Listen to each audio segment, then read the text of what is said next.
Welcome to the Human Capital Innovations Podcast, where your source for personal, professional, and organizational growth and development, where we share original research, explore industry trends, and interview executives and thought leaders from across the globe. We hope you join us often for practitioner-oriented content around all things related to leadership, HR, talent management, organizational development, and change management. Maximize your personal and organizational potential with Human Capital Innovations Podcast.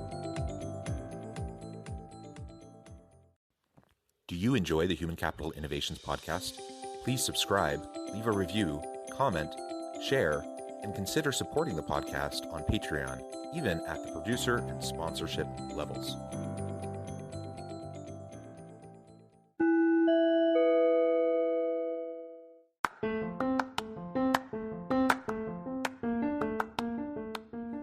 Welcome to the Human Capital Innovations Podcast.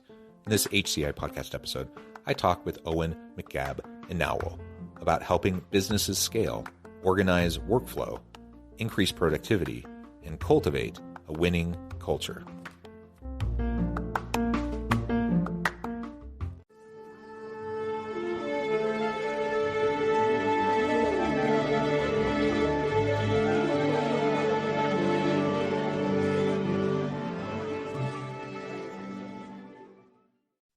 Owen McGabb and Nowell, welcome to the Human Capital Innovations Podcast.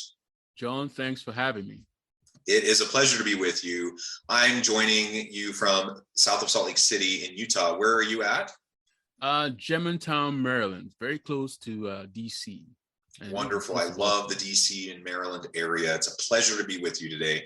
I'm super excited to have a really fun conversation around process and scaling and really how we can increase and organize workflow, increase productivity, and do all of that within a really dynamic, winning organizational culture.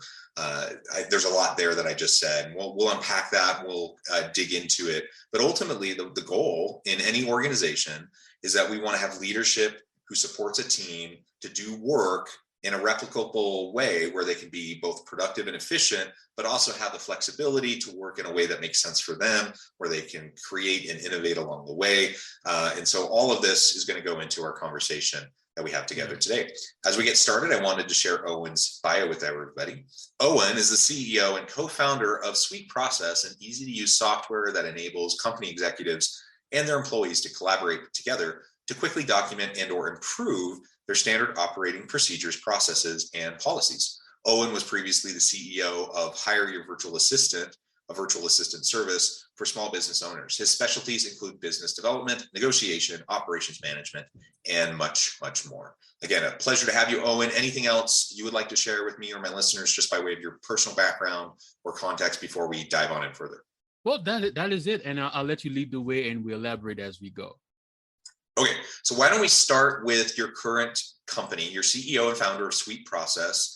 And as I mentioned in the introduction, the goal here is to really help increase productivity through organization of workflow and standard operating procedures and such. Tell us a little bit more about the company, why you founded it, and then we can start to dig in a little bit more into the specifics. So I'll start by saying the company was founded in around the fourth quarter of 2013, right? And so I'll talk about how we got founded and how we got started. So before then, I was, like I said, like you said, working in a company as the CEO of a company that provides people here in the US with, back office support, virtual assistants and all that. And so my team was based in the Philippines, right?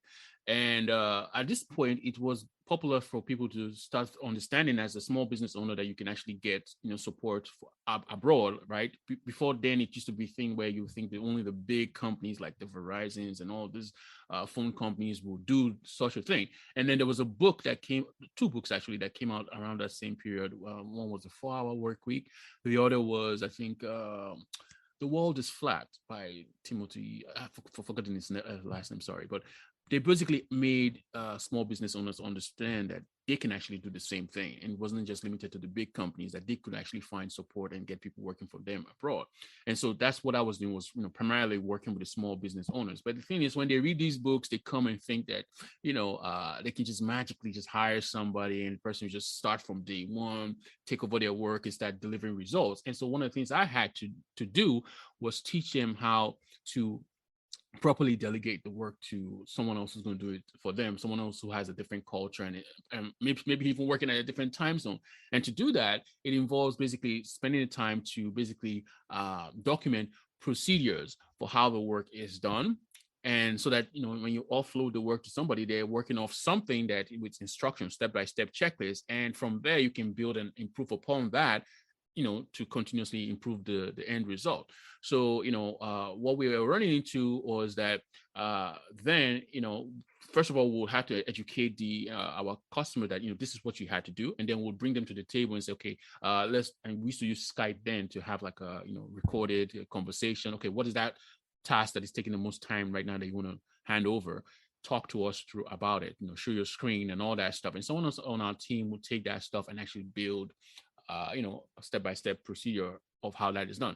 But the problem we had on our end was that the tools to actually document procedures were either they were very hard to use because they were enterprise level tools, and then they were not really built for the small guys, or we were hacking together a bunch of different tools together to try to make this happen. So in the back of my mind, I was like, there has to be a way to make this easier. We have to figure out a way to do this. And so I was invited to another podcast by a fellow named Andrew Warner. And he has I don't know if you know him, he has a podcast called Mixergy, and like Mixed Energy, but Mixergy. And so basically you come on there to talk about your startup, your tech startup, and how you built your tech startup, sold for millions, so on and so forth. But then he also has another part of his podcast where it's a paid membership for his listeners, where it's not people coming to talk about the biography of their startup, but they're talking more about specific topics like how to run sales, how to do specific marketing things, and so on and so forth. And so it's more of a specific topic you come on there and teach, right? And so I was invited on that section of his podcast where it's for his paid membership, and I was brought on there to teach people how to basically take what's in their head and turn it into procedures so that their staff can take over, or they can outsource the work. Lo and behold, my co-founder Jervis, who is a programmer, was part of that membership program, and he listened to what I was talking about and how I work people over through what I was doing in my other company. And he reached out to me and said, hey, he has this idea he's working on along the lines of what I was talking about, and he wants to get more insight from me. And lo and behold, I took that call, and we had a conversation. I was like, dude, I'm experiencing this exact issue right now, and if you can build something along the line of what will make this simpler and easy to use, I'm not interested in just telling you what to do and that's it. I'm interested in building this stuff together. And so we decided, okay, let's go ahead and make this business a sweet process and build this company together. And I told him, I said, instead of rushing to go ahead and build the software, like most developers, they're excited, they have the skill set to do this, and they want to go and I said, don't worry about that. Let's focus on trying to have conversations with potential users of the software so that we can have an idea of what exactly the root issue or the root problems they have when it comes to documenting procedures, when it comes to having one single place employees can go and find stuff, and so that we can take all our findings and then use that as a means to build the software, as opposed to just going without any feedback. And so we spent the first 1 month or so just having conversations, over 30 calls or more with people from different industries, just having this conversation. And we went back behind the scenes and just basically categorize all the conversations we're having, and basically was able to come back to this is what ours needs to have, the core root things that we need to solve, because these are the root problems that everybody's telling us about. And so that when we released our own software, it was in my mind the simplest and most intuitive version of what it should be compared to all the other ones out there, and even till now. So so that's how we started. Yeah, good. Yeah, that's a great background. Thank you for sharing that. And I think every organization wrestles with this, right? Especially new startups who are starting to scale. there's only so long that the founding team can continue to, when you're a founder of a new startup, you're kind of wearing 1,000 hats, right? You're doing a little bit of everything, but over time you hire new people and you have to delegate, and you have to have other people take some of that load. And as you grow larger and larger and larger, you have to replicate that. And I'm not an advocate for like 100% complete replication, because every individual person has to bring themselves to their work and have the flexibility to be creative. So you want to build in some flexibility, but having, checklists and having standard operating procedures in ways that people, especially new people, can quickly get onboarded and up to speed to understand what they're doing, how to do it, how to navigate all the systems and such, and to do it in a user-friendly way, that is huge. And then, I like to say, start off, don't reinvent the wheel, start off simple, follow the manual, follow the checklist, follow the standard operating procedures, learn the systems, and then figure out a better way. And then, if you can figure out a better way, that's great. And then you can teach the rest of us how to do it better.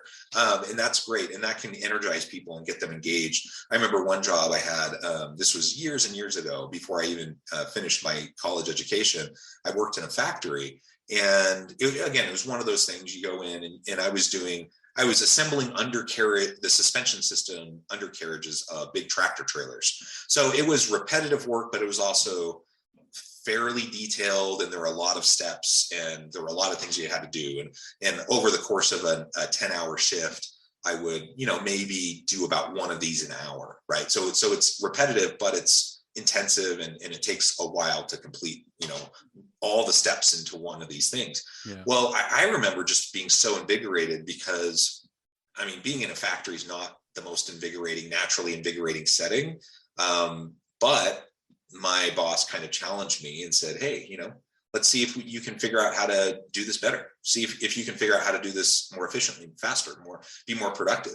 And if you can, and you can free up some more time, then we can teach you other things. Like we can teach you how to weld, and we can, do some of these other things. And so that's what I did. And I took it as a personal challenge. And over the course of working in that area, I worked at that factory for about 6 months. And over the course of a few months, I was able to systematically, trial and error, try different kind of orders of doing things, trying different approaches. And I got to the point where I could do it in like half an hour, what used to take an hour. It was still with the same level of quality and same quality output. And that freed up essentially half of my day every day, that I could then go help the welders and learn how to weld, or I could go to work in other stations.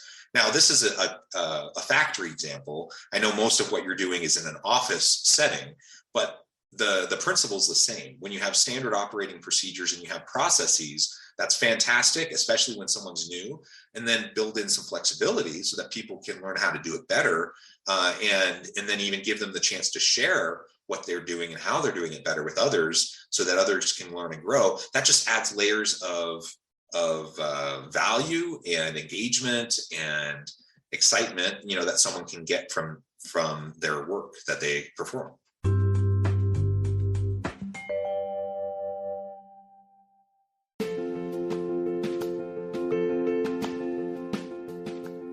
Check out my new book, The Future Leader: Creating and Transforming Next-Gen Organizations.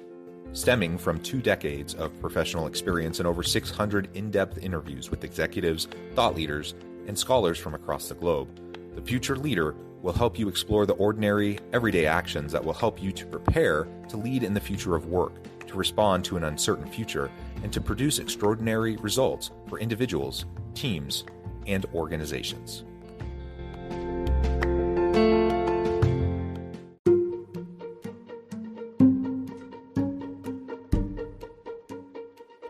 Welcome to the Human Capital Innovations Academy. Courses, micro-credentials, and certificates to upskill and reskill for the future of work.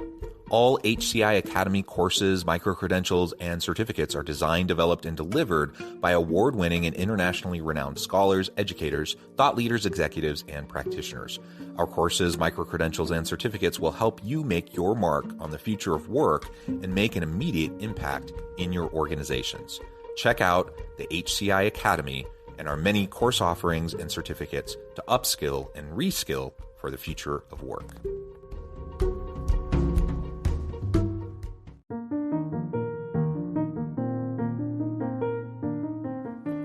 Check out our new weekly LinkedIn newsletter, Alchemizing Human Capital, exploring industry trends via original research and interviews with executives and thought leaders from across the globe. We look forward to having you join us.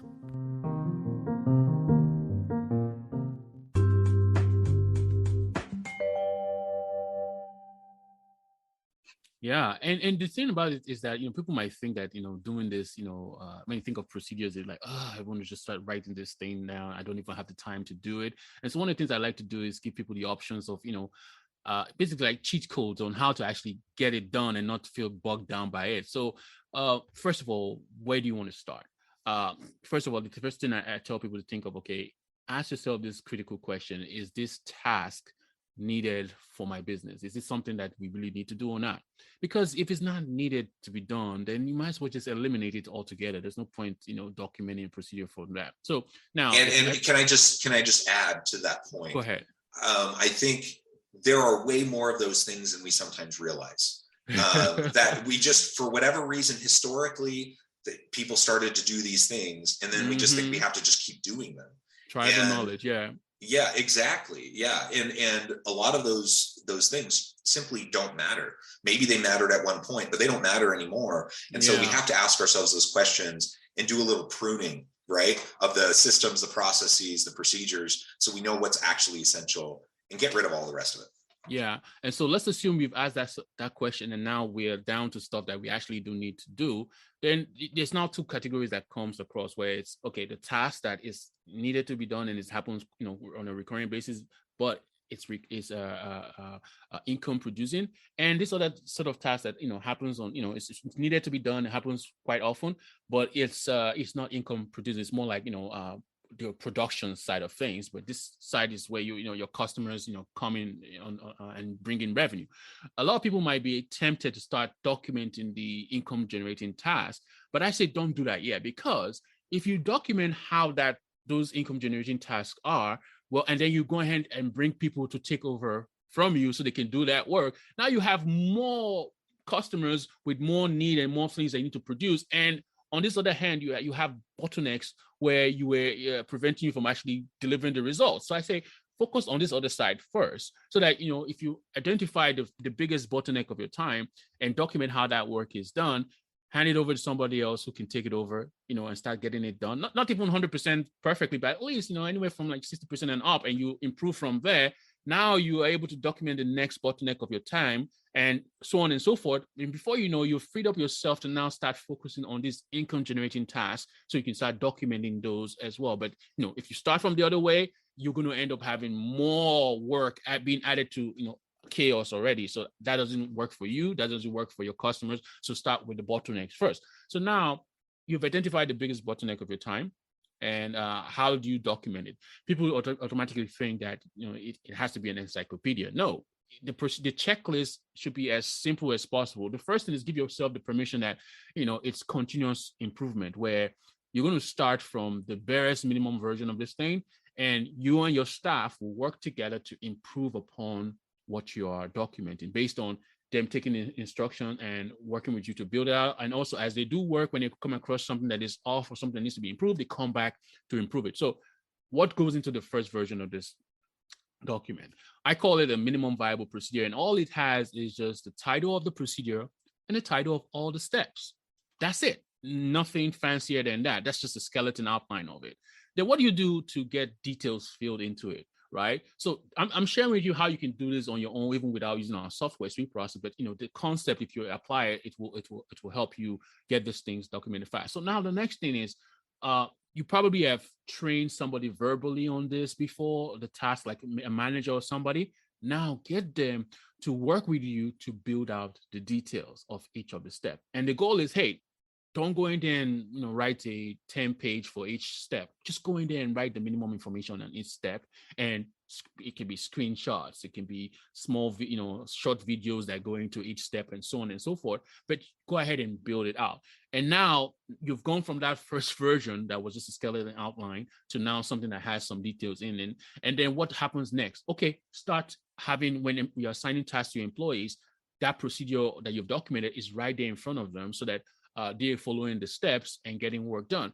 But the important thing is when they come across some issue or something that was not addressed by the procedure, that they are able to bring that information back to your manager or your team or you, so that you can go ahead and build that and improve upon the documentation. So that's how you get from identifying what tasks to work on, starting to document the minimum version of it, and getting your team involved in documenting. And now you might also say, okay, I don't have time. My teammates don't have time. So what do I do? Well, there are people called process consultants. And that's literally what they do. They come in to your company, they work with you to brainstorm, basically evaluate your current processes that you have, whether it's written down or in your head, and then they help you, in some instances, document and optimize what you have, right? So if it's something that you don't have the time or your employees don't have the time to do this together, then you can always outsource this, get the process consultant to come in. Obviously, it's going to cost some money, and help you do that. So I've just given you some cheat codes on how to go about doing this without, being bogged down by the whole idea, just some steps, move forward. Yeah. Well, that's fantastic. And I think anyone listening who has ever been in the scaling phase or the onboarding phase of new employees, how challenging this can be and how long it can take to get someone up to speed. And you can shrink that time down exponentially if you have these types of resources in place. I mean, I think like even without all of the outlines and the fleshing things out, even just having a list of like, here's a list of daily tasks, weekly tasks, monthly tasks, yearly tasks, just so like these are the things I should be doing. I have no idea how to do them, but at least I know I should be doing it. Those types of resources can be very helpful. And then you start to flesh it out so they can actually learn how to do it. That's even better. And you just add to all of this. And new employees do appreciate it. Now, again, you provide flexibility and you give them the resources so they can learn, and then let them run wild, right? Once they learn how to do it, then if they can figure out a better way, that's fantastic. And we can all learn together and grow together. And I think that actually feeds into the last part that I wanted to discuss briefly before we close up for today. And that is having, a really cultivating a winning and dynamic culture within your organization. Now, sometimes when we talk about processes and procedures and stuff, the last thing people are thinking is, oh, that's going to be a really fun place to work or a great dynamic culture. But how can we leverage these types of standard operating procedures and processes that are systematized so that we can scale and be more productive and such? How do we also leverage that towards a winning dynamic culture? So when you think about the place that you want to work with, work at, is a place where you feel like your voice is heard and you feel like you're a part of making the decisions, right? But if you think about it even deeper, like they're documenting how work is done. And if they are including you in that process of collaborating together with the manager and all that to build out how work is done, how else is your voice being included other than that? I mean, like you are literally involved in the creation of how work is done in that company. That's the first thing. So I feel like, switch the mindset and realize that you're getting your voice heard just by documenting stuff and being involved in that process. The next thing too is this is a very creative thing to do, because now by the fact that you have these documents in place, let's say you do a task that's every 3 months or whatever, you do it every 3 months. If you don't have these documents in place, the next time you want to do it, you're going to be spending time context switching, trying to remember how it's done, wasting time. But if you have the documents in place, you don't have to worry about that. You know where to start. And this now frees your mind to be creative, to say, okay, we know we have these steps that we have to follow, but how can I shorten these steps down? How can I make things faster? How can I make the output better? This is where creativity comes into play. So by having documentation in place, you have that ability to be creative and improve what you guys are doing at the company. So I feel like it's necessary to have this. Yeah, I think that's very well said. That's exactly how I approach this as well. And I think about it, in this case, we're just talking about people creating these kinds of resources to help each other out. But another way of framing this is, we talk about machine learning and artificial intelligence, and there are more and more computer software and systems in place to help take away the mundane that we do, like those kind of grinding repeated kind of tasks that people have to do each and every day. And people get worried about that because they're like, oh, the machines are going to take over my job. The AI is going to put me out of work and whatever. And I think it's exactly the wrong argument. It's exactly what you just said. Whether it's AI, machine learning, some sort of a software, or just simply people putting together using a system like yours at Sweet Process, and then putting standard operating procedures and processes together so that people can work smarter, better, faster. Either way, all of that, what that does is that frees you up to be more creative, to spend more of your time on strategic things, on creative and innovative things. And those are the things that people tend to derive more meaning and value from in their work. And so it's a no-brainer in my mind. Like, let's try to take as much work as we can out of the work. There's no reason why we have to be struggling every quarter to try to remember how to figure out how to do something and spend hours on something that really should only take 15, 20 minutes, right? We're not even talking about if someone leaves the company with the knowledge. No, yeah, it's just the same person. Yeah. That's exactly. A whole issue. Yeah. Yeah, and there's lots of things like that I only do once a year, once a quarter. When you're only doing it that often, you can't remember exactly what you're doing or how to do it. So then you spend half your day trying to get that report done or to do whatever.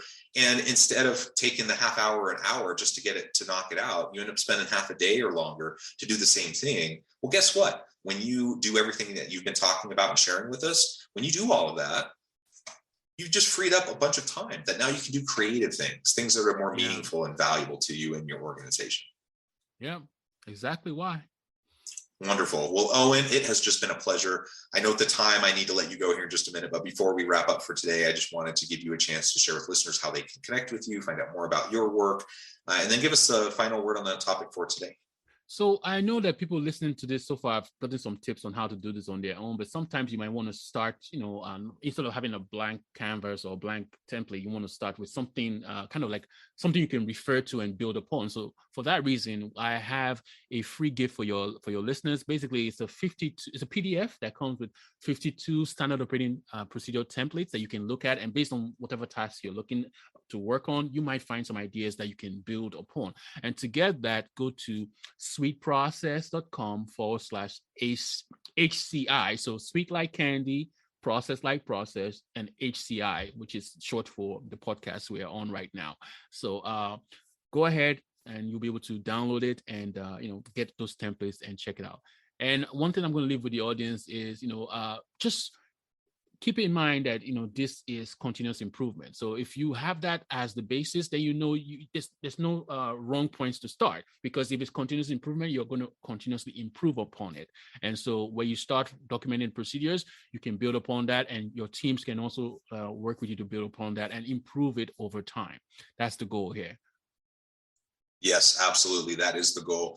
Owen, it has just been a pleasure. I encourage listeners to reach out, get connected, find out more about what Owen and his team and Sweet Process can do for you. Check out the free resources. And as always, I hope everyone can stay healthy and safe, that you can find meaning and purpose at work each and every day. And I hope you all have a great week.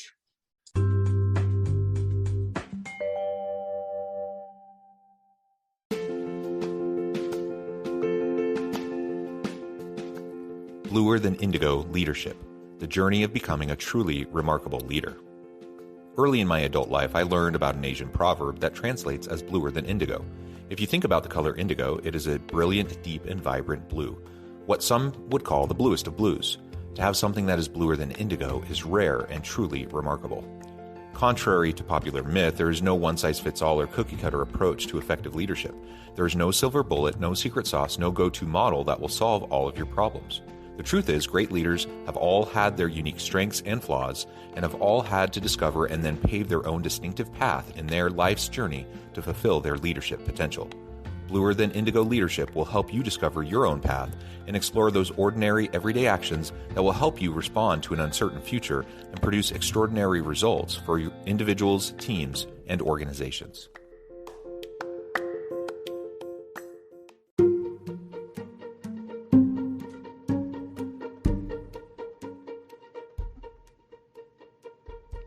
Check out Human Capital Innovations magazine, Human Capital Leadership.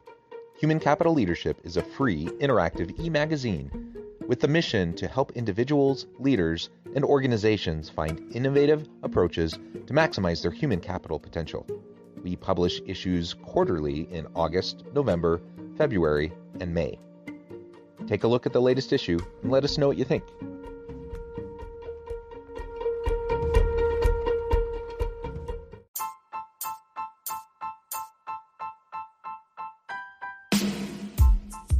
The alchemy of truly remarkable leadership.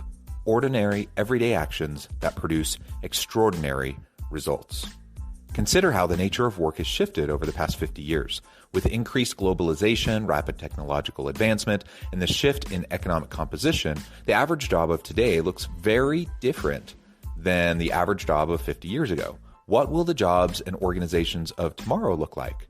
Moreover, what does this all mean for organizational leaders? What are the core competencies and capabilities of organizations and their leadership that are prepared for continued disruption and geopolitical and socioeconomic shifts? Regardless of what the future holds, increasingly, leaders need to be socially minded, data-driven, decisive, champions of talent, and disruptors of the traditional notions of leadership, teams, organizations, and work.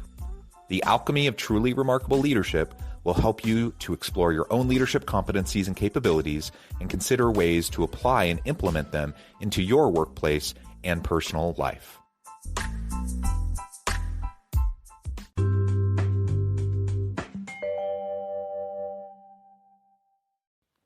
Do you enjoy the Human Capital Innovations podcast? Please subscribe, leave a review, comment, share, and consider supporting the podcast on Patreon, even at the producer and sponsorship levels. Thanks again for joining us for this episode of the Human Capital Innovations podcast. I hope you stay healthy and safe and that you have a great week.